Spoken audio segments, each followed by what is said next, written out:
नमो अर्हन्ताण, नमो सिद्धाणं, नमो आयर्याणं, नमो वज्रायाणं, नमो लोये सौसाहुणम्।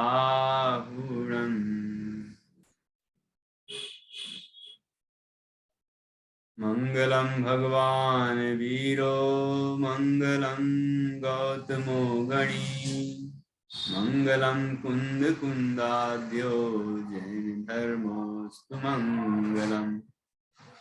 सर्व मंगल मांगल्यम, सर्व कल्याण कारकम, प्रधानम सर्वधर्माणां, जैनम जयतु शासनम, जैनम जयतु शासनम।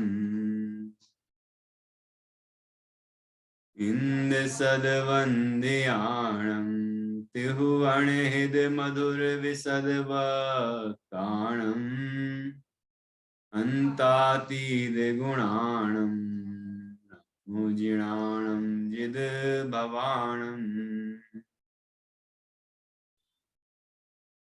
अभिवंद्यों शिरसा पुनर्भव कारणं, महावीरं ते सिंपयत् भंगं, मोक्षस्य वोच्छामि।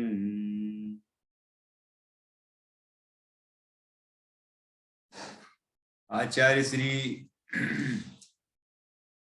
कुंद कुंद देव द्वारा रचित यह पंचास्तिकाय संग्रह परमागम है। इसका दूसरा अधिकार चल रहा है, जिसमें 9 पदार्थ और उसके बाद मोक्ष मार्ग का प्रतिपादन किया गया है।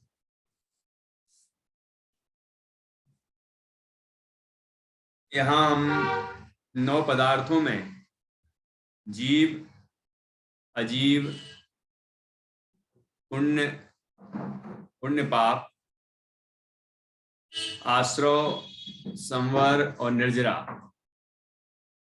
इन 7 पदार्थों की चर्चा कर चुके हैं। अब बचे 2, बंध और मोक्ष। इन 2 पदार्थों की चर्चा अब यहाँ हम कर रहे हैं।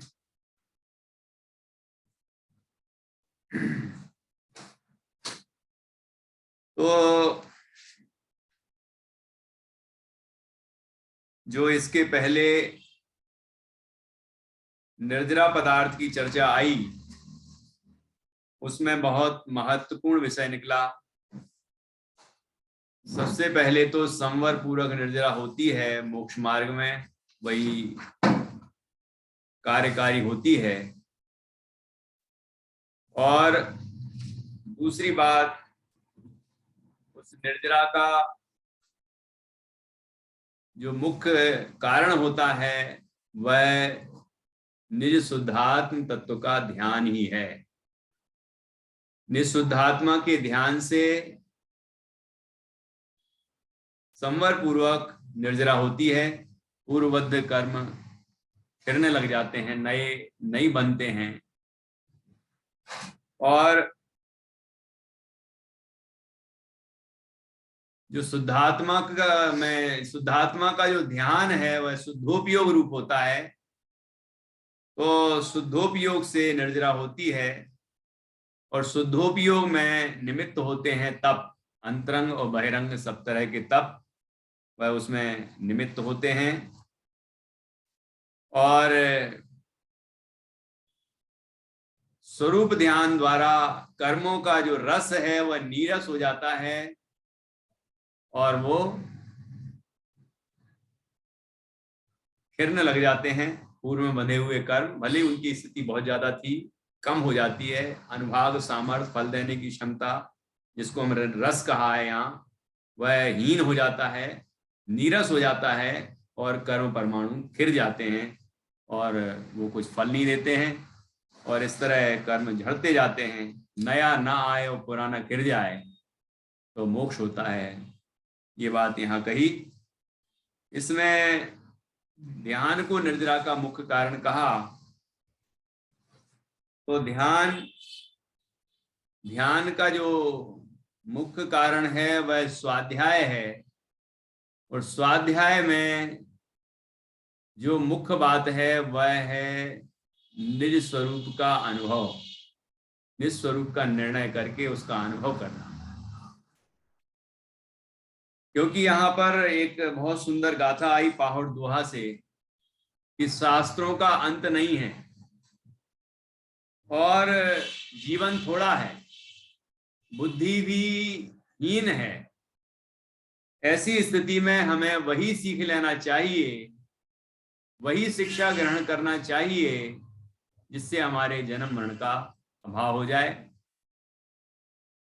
हम कहते तो हैं जन्म जरा मृत्यु विनाशनाय जलम निर्वपामति स्वाहा, लेकिन जन्म जरा मृत्यु का विनाश कैसे होगा, ये कला यहाँ पर सिखाई गई है। वह कला है शुद्धोपयोग, और वह शुद्धोपयोग होता है नोकर्म द्रव्य कर्म भाव कर्म से भिन्न, अर्थात शरीर आदि पर पदार्थों से और समस्त विकारों से भिन्न जो ज्ञान और आनंदमयी शुद्ध चैतन्य निजात्मा है, उसके अनुभव से, उसमें लीनता से, उसके ध्यान से शुद्धोपयोग प्रकट होता है। और यह चौथे गुण स्थान में प्रारंभ हो जाता है और इसकी विशेषता 7वें से बढ़ती हुई 12वें में पूर्ण होती है, और शुद्धोपयोग का फल केवल ज्ञान प्रकट होता है।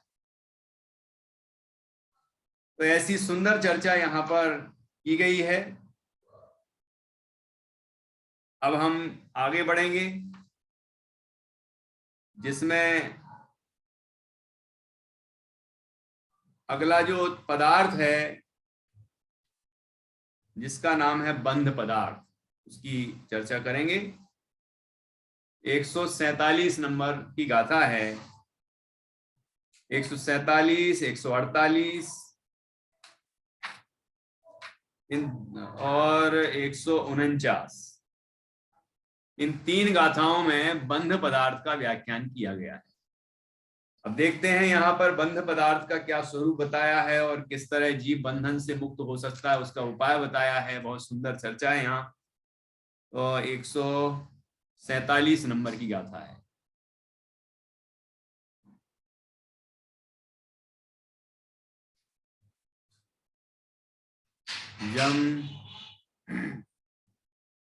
जम सुह मसुह मुदीर्णम, जम सुह मसुह मुदीर्णम, भावम रत्तो करेदि जदि अप्पा, भावम रत्तो करेदि जदि अप्पा, सोतेण हवदि बद्धो, सोतेण हवदि बद्धो, पौगलकम्मेण विवेहेण, पौगलकम्मेण विवेहेण, जम सुहम असुहम उदीर्णम, भावम रत्तो करेदि जदि अप्पा, जदि अर्थात यदि, अप्पा अर्थात आत्मा, जम सुहम जिन शुभ को, जो शुभ भाव हैं उनको, और असुहम अर्थात अशुभ भावों को, जो कि उदीर्णम, जो कि उदय को प्राप्त हुए हैं, प्रकट हुए हैं, उनको, उन भावों को रत्तो करेदी, उसमें रक्त होता है, अर्थात उनमें लीन होता है, उनके साथ प्रवर्तन करता है, उनमें जुड़ता है, अनुरूप प्रवर्तन करता है। जैसा उदय आया उसके अनुरूप विकार रूप परिणमन करता है। तो क्या होता है, जो सो तेण हवदि बद्धो, सो तेण, वह तेण मतलब उससे बद्धो हवदि, बद्ध होता है, अर्थात बनता है किससे, पौगल कम्मेण विवेहेण, विविध प्रकार के, अनेक प्रकार के पुद्गल कर्मों से बनता है। क्या अर्थ हुआ, तात्पर्य हुआ कि जो आत्मा अपने अंदर, अपने परिणामों में शुभ या अशुभ भाव करेगा, वह अनेक तरह के कर्म, पुद्गल कर्मों से बंधेगा। बंध का स्वरूप समझ में आया? यदि शुभ शुभ भावों से, भावों रूप परिणमन नहीं करेगा, शुभ शुभ जो उदय आ रहे हैं उन कर्मों से नहीं जुड़ेगा, तो शुभ शुभ भाव रूप परिणमन नहीं करेगा, और शुभ शुभ भाव रूप परिणमन नहीं करेगा तो कर्मों से भी नहीं बनेगा। सीधी सी विधि है। और कैसे, क्या उपाय करे कि इन शुभ शुभ भाव रूप परिणमन नहीं करेगा? तो उसका उपाय है अपने शुद्ध चैतन्य तत्व का अनुभव। क्योंकि यदि पर की तरफ नजर करेगा, पंचेंद्रिय के भोग जितने भी पर पदार्थ हैं दुनिया भर के, उनकी तरफ नजर करेगा, उनमें एकत्व ममत्व कर्तृत्व आदि मिथ्या बुद्धियां करेगा, राग द्वेष करेगा, तो क्या होगा? पाप का बंध होगा और संसार में भ्रमण करेगा, है ना। और यदि परमात्मा की तरफ नजर करेगा, तो पंच परमेष्टि की तरफ नजर करेगा, तो क्या होगा? वो भी तो पर हैं, लेकिन वो शुभ के निमित्त हैं, तो उनकी तरफ नजर करेगा तो उससे पुण्य का बंध होगा। वो शुभ भाव हैं, उससे पुण्य का बंध होगा और उससे स्वर्ग आदि की प्राप्ति होगी। और यदि यह जीव पर समस्त पर पदार्थों से दृष्टि हटा के अपने निजात्मा की तरफ नजर करेगा, उसकी दृष्टि करेगा, उसकी अनुभूति करेगा, उसमें लीन होगा, तो क्या होगा? जीव मुक्ति का सुख प्राप्त करेगा। ठीक है ना। पर से नजर मिलाएगा तो नरकों में डंडे खाएगा, परमात्मा से नजर मिलाएगा तो स्वर्गों में धक्के खाएगा, और निज से नजर मिलाएगा तो परमात्म सुख पाएगा। ये बात धवल जी कहा करते थे। धवल जी, आप लोग शायद उषा जी परिचित हों, कानपुर में भी आते होंगे। संवेगी केसरी चंद जी धवल ऐसा नाम है उनका। बाल ब्रह्मचारी थे धवल जी, पूरे सफेद वस्त्र धारण करते थे और छिंदवाड़ा में रहते थे और पूरे देश भर में प्रभावना करने जाते थे। अच्छे आगम के अभ्यासी थे, बहुत गहन चिंतन था, और प्रथमान योग के कथानकों से बहुत सुंदर दृष्टांत निकालते थे और तत्व, गहरा तत्व ज्ञान, अध्यात्म घटित करते थे। ऐसे बहुत ही बड़े विद्वान थे। मतलब डॉक्टर भारली जी, जो बड़े छोटे दादा, बड़े दादा, और युगल जी बाबू जी, इनकी श्रेणी के थे वो विद्वान। कल ही उनका देह परिवर्तन हुआ है समाधि पूर्वक। मैंने मैसेज डाला था ग्रुप में, आपने पढ़ा होगा जरूर।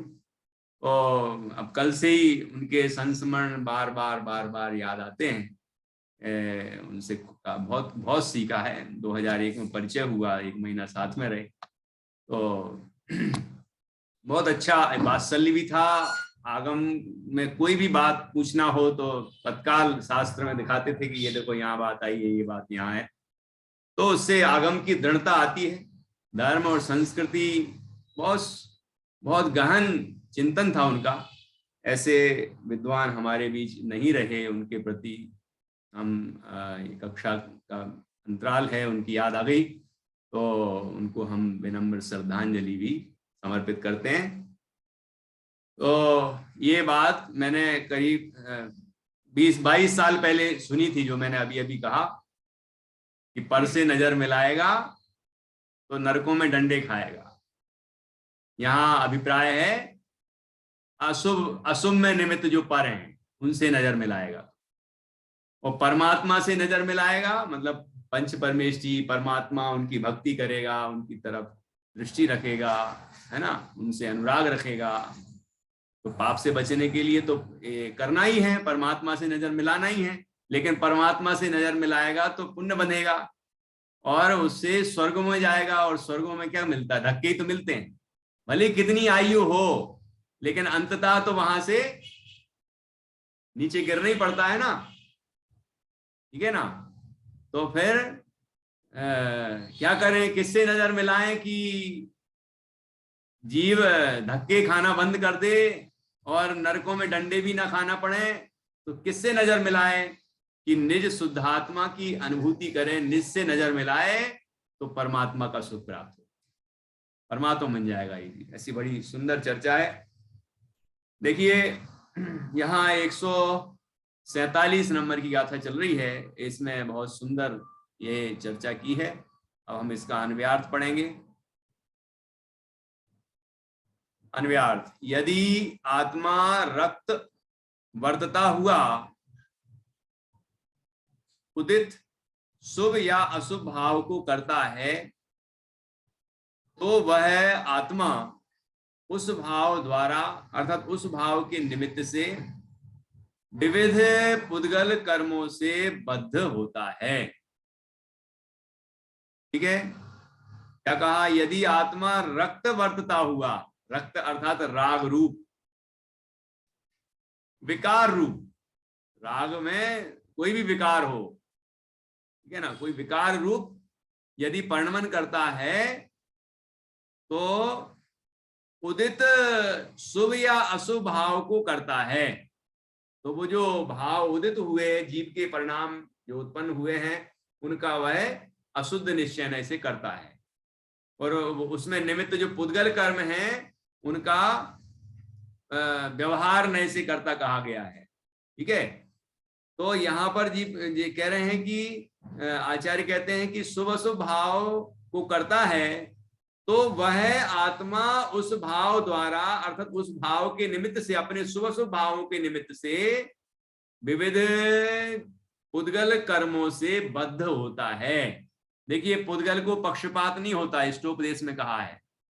हमने जैसे ही विकार किया, जिस तरह का विकार किया, शुभ किया या अशुभ किया, जैसा भी विकार किया, कर्मण वर्गणाएं तत्काल कर्म रूप परिणमित होकर हमारे साथ बन जाती। ऐसा नहीं चलता वहां कि मुझे तो पता ही नहीं था कि ऐसे भाव से ऐसा होता है, नहीं मैंने तो ऐसा सोचा ही नहीं था, मेरा ये अभिप्राय नहीं था, है ना। हम लोग जैसे दूसरों को कुछ कह जाते हैं कुछ, तो हम कहते हैं कि नहीं हमारा ऐसा अभिप्राय नहीं था, हम ऐसा नहीं करना चाहते थे, और ये वो हम इफ्स और बट्स कहते हैं ना, वो सब लगाना शुरू कर देते हैं, किंतु परंतु सफाई देना शुरू करते हैं, लेकिन कर्म सफाई नहीं सुनता। जीव ने जिस तरह का विकार किया उसे खुद समझ में नहीं आए कि उसका अभिप्राय कैसा है और किस तरह से कैसा भाव किया उसने, तो भी कर्म को पक्षपात नहीं है। वो कर्मण वर्गणाएं तत्काल कर्म रूप परिणमित होकर जीव के साथ बन जाती। और कैसी बनी है कि आत्मा के असंख्यात प्रदेश है। कितने असंख्यात हैं कि लोक प्रमाण असंख्यात। जितने 3 लोक में आकाश के प्रदेश हैं, उतने आत्मा के प्रदेश हैं। अब ये बात और है कि आकाश, लोकाकाश पूरे 3 लोक में व्याप्त रहता है, लेकिन आत्मा जितना शरीर मिलता है उस शरीर प्रमाण रहता है। ठीक है ना।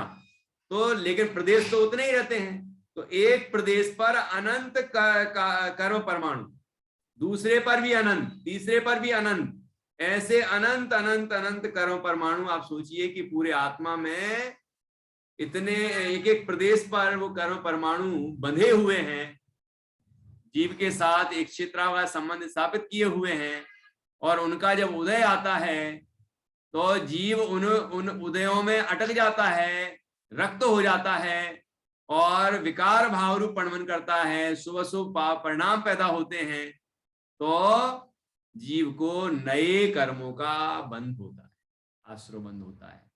तो ये बंधी की व्यवस्था यहाँ बताई है। ठीक है ना। और शुभ अशुभ में पहले ही कहा गया है, पहले ही मैंने समझाया था आपको कि शुभ और अशुभ में क्या क्या भाव लेना, कि कहीं मोह राग द्वेष कहा है तो भी वो शुभ अशुभ भाव में समाये थे, और शुभ अशुभ भाव कहा है तो वहां मोह राग द्वेष समाये थे। कैसे कि शुभ भाव में राग का जो शुभ राग है वह राग में आता है। राग कहते हैं ना हम, शुभ भाव, शुभ भाव जो कहा ना, उस शुभ राग शुभ भाव है। और बाकी अशुभ राग, विषयानुराग, वो सब अशुभ भाव है, और द्वेष अशुभ भाव है, और मोह अशुभ भाव है। ये बात पहले भी आ चुकी है, ठीक है ना। तो इस तरह हम जैसे भी परिणाम करते हैं शुभ शुभ, वैसे कर्मों का बंध हमारे साथ हो जाता है, और फिर आगामी काल में उनका उदय आता है। तो फिर आगामी काल में उदय में आने पर यदि हम फिर उससे जुड़ते हैं तो फिर बंधन होता है। तो हम जिस समय जुड़ना बंद कर देंगे और अपने से जुड़ जाएंगे, अपना उपयोग अपने आत्म तत्व से जोड़ लेंगे, उसमें रमा लेंगे, रम जाएंगे अपने आप में, तो वो कर्मों के उदय आता रहेगा, उसमें हम जुड़ेंगे ही नहीं, तो नया बंध होगा ही नहीं, तो संवर होगा। पुराने भी खिरने लग जाएंगे तो निर्जरा होगी, और फिर जीव को जब कोई कर्म नहीं बचेगा, सर्व कर्म विप्र मोक्षो मोक्षा, तो मोक्ष की प्राप्ति हो जाएगी, ठीक है ना। अब यहां पर एक बात है कि जैसे कहा जाता है कि हमें जिस भी तरह का कर्म का उदय आए, हमें उससे नहीं जुड़ना चाहिए और अपने से जुड़ना चाहिए। ये बात तो सही है, लेकिन जब कोई तीव्र कर्म का उदय आता है, उसमें मुख्य रूप से मोहिनी कर्म, जब मोहनीय कर्म का तीव्र उदय आता है तो जीव उससे जुड़े बिना नहीं रह सकता। ख्याल में आया कि नहीं आया? मोहिनीय कर्म का जब तीव्र उदय आता है तो उससे जुड़े बिना नहीं रह सकता, ऐसा ही उसके साथ निमित्त, ठीक है। तो क्या करना कि जब मोह मंद हो, मोहिनी कर्म का उदय जब मंद हो, उस समय जीव को भेद विज्ञान का पुरुषार्थ करना है और अपने स्वरूप में ध्यान लगाना है। उस मंद उदय में ध्यान नहीं लगाना, क्योंकि मंद उदय में संतुष्ट हो जाता है। मोहिनी कर्म जब मंद होता है तो खुश रहता है, हमारे परिणाम कितने अच्छे हैं, आनंद आ रहा है, बड़ा शांति है हमें, तो बस खुश हो जाता है, संतुष्ट हो जाता है। और फिर थोड़ी देर बाद तीव्र आ जाता है तो फिर तो उसका लगने का सवाल ही नहीं है अंतर में, तब तो उपयोग लगने का सवाल ही नहीं है। तो जब मंद हो मोह, उस समय हमें काम करना, ठीक है। बाकी जो कर्म है, मुख्य रूप से जो अघातीय कर्म है, उनका तीव्र उदय भी बना रहे तो भी जीव उससे भेद ज्ञान करके अपना कार्य कर सकता है, अपना हित कर सकता है, भेद विज्ञान कर सकता है। लेकिन मोहिनी कर्म यदि तीव्र होगा तो फिर ये संभव नहीं है कि जीव अपने स्वरूप में लीन हो जाए, ठीक है ना। तो इसलिए हमें जब मोहिनी कर्म मंद हो, उस समय भेद विज्ञान का अभ्यास इस तरह करना चाहिए कि वह मोहिनी कर्म समाप्त हो जाए।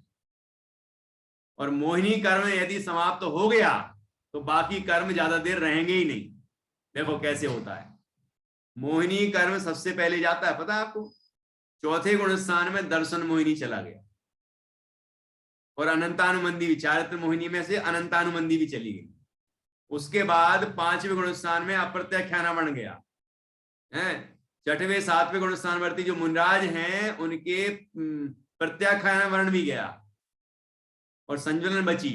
फिर धीरे धीरे 10वें गुण स्थान का अंतिम समय आता है, जब 12वां गुण स्थान प्रारंभ होता है तो संज्वलन भी चली गई। 12वें गुण स्थान में क्षीण मोह है, मुनराज मोहिनी कर्म से रहित हो गए। और जैसे ही मोहिनी कर्म से रहित होते हैं, मोहिनी कर्म का क्षय करते हैं 12वें गुण स्थान में, अंतर मुहूर्त के अंदर, मतलब सेकंडों की बात है वो, अंतर मुहूर्त मतलब वो बड़ा अंतर मुहूर्त मत लगा लेना। सेकंडों में क्या होता है, ज्ञानावरण, दर्शनावरण और अंतराय कर्म का भी क्षय हो जाता है एक साथ ही, और अनंत चतुष्टय प्रकट हो जाता है, 13वां गुण स्थान प्रकट हो जाता है। तो मोह क्षयाद ज्ञान दर्शना वर्णांतराय क्षयाच केवलम, तत्वार सूत्र के 10वें अध्याय का पहला सूत्र है। तो इस तरह की स्थिति बनती है। और उसके बाद 13वें गुण स्थान के बाद 14वें गुण स्थान के अंतिम समय में बचे हुए चारों अघातीय कर्म एक साथ क्षय को प्राप्त हो जाते, वे बने भी रहते हैं जितनी देर 13वां गुण स्थान जब तक है ना, और 14वें गुण स्थान में भी जब तक वो रहते हैं 4 आघातीय कर्म, तब तक कुछ भी बिगाड़ नहीं करते वो, है ना। मूल था मोहिनीय गया तो ज्ञानावरण, दर्शनावरण और अंतराय भी चले गए, और उसके बाद फिर बचे हुए 4 आघातीय कर्म भी समाप्त हो ही जाते हैं और जीव सिद्धत्व की प्राप्ति कर लेता। इसलिए हमें जब मोह मंद हो उस समय भेद विज्ञान का अभ्यास करना चाहिए। देह से भिन्न जो अंदर में ज्ञान स्वरूप तत्व है उसके अनुभव का हमें उद्यम करना चाहिए। जिस समय अनुभूति प्रकट हो जाएगी उस समय दर्शन मोहिनीय समाप्त हो जाएगा, उसका उपशम होगा, है ना, अनंतानुबंधी समाप्त हो जाएगी, और इस तरह से जीव को आनंद की प्राप्ति होगी, मोक्ष मार्ग का प्रारंभ हो जाएगा, और ऐसे ही बढ़ते बढ़ते मोक्ष मार्ग की पूर्णता भी हो जाएगी। कोई प्रश्न है, पूछिए। भैया जी, अगर बंध को हम समझ रहे हैं तो इसमें बंधना ही नहीं है, मतलब वो शुभ अशुभ कुछ भी भाव ही नहीं करना है ऐसा। तो फिर हम तो अभी गृहस्थ में है, तो गृहस्थी में कैसे भेद विज्ञान कैसे करेंगे? या थोड़ी देर कर लेंगे, थोड़ी देर ध्यान कर लेंगे, उसके बाद क्या? स्वाध्याय के फल से हमें क्या कैसे भेद विज्ञान होगा, ये थोड़ा सा आप क्लियर करो। हम तो गृहस्थ हैं, बार बार जब देख रहा हूं मैं, आप यही बोलते हैं हम तो गृहस्थ हैं, हम कैसे कर सकते हैं। ग्रह चौथे वाला गृहस्थ ही तो होता है, 5वें वाला भी गृहस्थ ही है ना। वो उत्कृष्ट प्रतिमा वालों को छोड़ दो तो नीचे 9वीं प्रतिमा तक तो वो गृहस्थ हैं। उसके बाद आरंभ त्याग और फिर परिग्रह त्याग, आरंभ त्याग तक हैं लेकिन हैं उससे, फिर परिग्रह त्याग फिर होता है, उसके बाद उद्दिष्ट त्याग प्रतिमा, उसमें वो घर छोड़ देते हैं। उसके पहले तक तो गृहस्थ हैं लेकिन मोह छूटता जाता है। ये सब भेद विज्ञान का बल है। स्वाध्याय हमने जो किया है उससे हमारी समझ निखरना चाहिए, ठीक है। और हम ये समझें कि ये शरीर में नहीं हूं, ये परिवार, कुटुंब, धन, संपदा ये सब मेरे नहीं है। ये बात यदि हमें स्वाध्याय के बल से समझ में आ जाएगी तो हमारी विरक्ति अपने आप होगी। जो चीज मेरी है ही नहीं उसके कुछ भी होने से, सुधार बिगाड़ होने से मुझे क्या फर्क पड़ेगा। जैसे देखिए, जैसे मान लीजिए अभी हम जिस रास्ते से जाते हैं या जिस स्थान पर जाते हैं, मान लो अपन कोई सर्विस करते हैं और हमारा कोई सर्विस सेंटर है, ऑफिस है ना। तो हम वहां जहां भी रास्ते से निकलते हैं और देखते हैं कि कहाँ क्या है, और वहां उस जगह पे पहुंच जाते हैं और हमें लगता है ये मेरा ऑफिस है, ये मेरी कुर्सी है, ये मेरा काम है, ये मेरी फाइल है, ये मेरा मेरा करते रहते कि नहीं अपन। लेकिन यदि वो नौकरी चली जाए तो क्या होगा? अपन छोड़ दें या वो हमें छोड़ दे, कोई भी स्थिति बने, तो अब उस रास्ते से हम निकलेंगे तो ऐसा लगेगा कि ये मेरा ऑफिस है, ये ऑफिस मेरा है, ये कुर्सी मेरी है, ये फाइल मेरी है, ये काम मेरा है, ये बॉस मेरा है, ये कलीग मेरे हैं। ऐसा लगेगा क्या? क्यों, क्या हो गया ऐसा?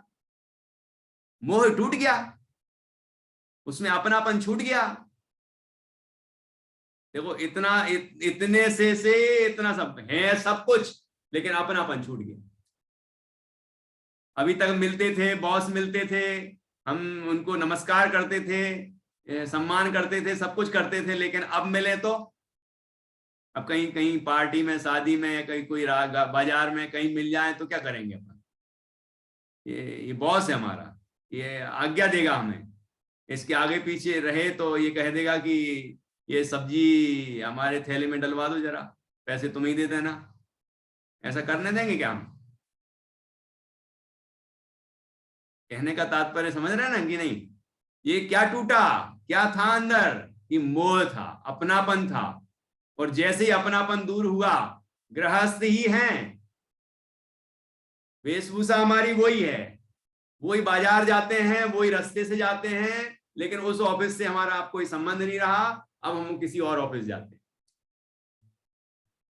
तो अब हमारी नजर वहां जाएगी क्या बार बार, अरे ये मेरा ऑफिस है, मेरा ये है, मेरा वो है, ये है, ऐसा होगा क्या? विरक्त, इसको विरक्त कहते हैं। ये कहते हैं आदमी को चाहिए दुनिया में रहना किस तरह है, जिस तरह रहता है पानी और कीचड़ में कमल। पानी और कीचड़ में जैसे कमल रहता है, ऐसे वो गृहस्थ जो मोह से मुक्त हो गया है, सम्यक दर्शन जिसने प्राप्त कर लिया है, जिसको भेद विज्ञान हो गया है, वो इस तरह रहता है। वो यही कहेगा ये मेरे पति हैं, ये मेरे बच्चे हैं, ये मेरा मकान है, ये मेरा ऑफिस है, मैं डॉक्टर निधि हूं, सब बोलेगा वो, लेकिन मानेगा नहीं। अंदर से क्या हो गया, ऐसा क्या हो गया कि उस जीव ने अपने को पहचान लिया कि मैं शुद्ध चैतन्य आत्मा हूं, इनसे किसी से मेरा कोई संबंध नहीं। गृहस्थ है तो बोलता वैसे ही है जैसे पहले बोलता था, है ना, लेकिन अंदर में क्या हो गया, ख्याल में आया कि नहीं आया? वो भाव समझनी पड़ेगा हमें, वो भाव हमें समझना पड़ेगा कि वो बिल्ली जब चूहे को उठाती है तो मुंह से दबाती है उसको, और अपने बच्चों को उठाती है तो मुंह से ही दबाती है, लेकिन दोनों में क्या फर्क है? दबाती हुई तो एक सी दिखती है बिल्कुल, दोनों की गर्दन पकड़ती है ऐसी, अपने बच्चे की भी ऐसी पकड़ के ले जाती है और चूहे की भी ऐसी पकड़ के ले जाती है, लेकिन दोनों में अभिप्राय में अंतर है कि नहीं है? दांत गड़ाने में अंतर नहीं है, लेकिन गड़ाने के अभिप्राय में अंतर है। एक जगह दांत गड़ाती है तो लगता है कि ये इसको चोट ना पहुंच जाए, और एक जगह चूहे को जब पकड़ती है तो ऐसा लगता है छूट ना जाए और इसके प्राण ही ले लूं, ये फर्क पड़ता है। तो गृहस्थ होने पर भी वो अपने को गृहस्थ नहीं मानता। यहां तो आचार्य कहते हैं मुनि बनने पर जो मुनि माने अपने आप को, वो भी मिथ्या दृष्टि है। तो आप तो कह रहे हैं बार बार कि मैं तो गृहस्थ हूं, मैं तो गृहस्थ हूं, ना मैं श्रावक हूं ना मैं मुनि हूं, मैं तो आत्मा हूं। मुनिराज भी अपने को आत्मा ही मानते हैं, ठीक है, दुनिया उनको मुनि ही कहेगी और वो भी अपने को मुनि ही कहेंगे, व्यवहार नए से कहा जाएगा, है ना, लेकिन मानते नहीं है वो, मानते तो अपने को शुद्ध चैतन्य आत्मा ही हैं, सिद्धों के जैसा आत्मा ही मानते हैं। ये मान्यता की बात है, ये श्रद्धान की बात है, ख्याल में आया कि नहीं? तो ऐसा भेद ज्ञान हमें प्रकट हो सकता है स्वाध्याय से, हम वस्तु स्वरूप को समझें और अपने आत्मा को समझें, अपने लक्षण को समझें, जो अंदर में जो प्रति समय ज्ञान प्रकट हो रहा है, वो ज्ञान जहां जहां हो रहा है वहां वहां आत्मा है, ठीक है, और अंदर में जहां जहां ज्ञान है वहां वहां आत्मा है। उस तरह हम ऐसा ध्यान करते करते करते जहां ज्ञान है वहीं ज्ञायक है, आत्मा है, ऐसा हमें अनुभव प्राप्त हो जाता है, और ऐसा होने पर वो मोह टूट जाता है। अब हम अमर भय न मरेंगे, तो मरण का भय दूर हो गया, सातों भय दूर हो जाते हैं, ठीक है। भोग भोग क्या है, एक कथन है, ध्यान नहीं आ रहा अभी, तो रस नीरस हो जाए तत्क्षण, अक्षय विषय नहीं भावे, जब आत्मा अनुभव आवे। जब आत्मा का अनुभव प्रकट होता है तो जो दुनिया में हमें रस आ रहा था ना अभी तक, वो रस आना बंद हो जाता है, ठीक है, और वो कोई सुहाते नहीं हमें। ऐसे आत्मानुभव का ये कमाल होता है। तो इसका मतलब द्वेष नहीं हो जाता। उदाहरण में तो आपको द्वेष हो सकता है, जो उदाहरण दिया था ऑफिस का कि बॉस ने हमें निकाल दिया है इसलिए हम द्वेष कर सकते हैं, लेकिन यहाँ सिद्धांत में नहीं है ये बात कि हमें विरक्ति हुई है तो राग टूटा है, तो राग टूटने का मतलब ये नहीं कि द्वेष हो गया है। राग और द्वेष दोनों ही एक ही जाति के हैं, दोनों विकार हैं, दोनों ही जब टूटते, मोह राग द्वेष तीनों समाप्त होते हैं ना, तब वैराग्य उत्पन्न होता है। तो मोह और राग दोनों ही से रहित वह वैराग्य परिणाम होता है, ऐसा समझना चाहिए। तो वैराग्य चौथे गुण स्थान वाले को भी है, बस ये है कि अभी उसके अनंतानुबंधी ही गई है, अभी उसके अप्रत्यक्ष ज्ञानमण का उदय है, तो त्याग, पूर्ण त्याग नहीं कर पाता, आंशिक त्याग भी नहीं कर पाता, लेकिन विरक्ति तो हो गई, भेद ज्ञान तो हो गया, वैराग्य भी हो गया, है ना। तो इस तरह गृहस्थ भी ये कार्य कर सकता है। और हम सबको ये सोचना नहीं है कि हमें गृहस्थी बने रहना है, हमें आगे बढ़ना है, संसार सागर से पार होना है, ठीक है ना। तो हमें गृहस्थी में रह के, गृहस्थी, मैं गृहस्थ हूं ऐसा ना मानकर मैं आत्मा हूं ऐसा मानना चाहिए और अनुभव करने का प्रयत्न करना चाहिए। ठीक है, अन्वयार्थ हमने पढ़ लिया है, अब हम टीका पढ़ेंगे।